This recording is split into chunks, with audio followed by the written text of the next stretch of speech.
আল্লাহ রাব্বুল আলামিন তার এই দোয়াটাও কবুল করে নিয়েছে। ফজর নামাজ পড়ার জন্য মসজিদের দিকে রওনা করলেন। মসজিদের মধ্যে ঢুকে গেলেন।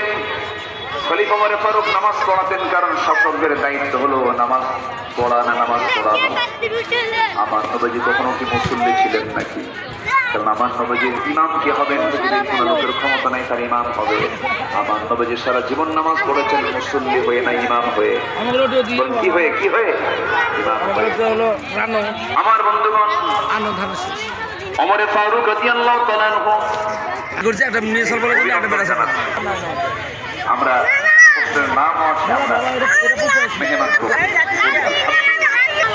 আপনাদের শুধু একবার না, গ্রাম নির্বাচনী আসনে বারবার এখানে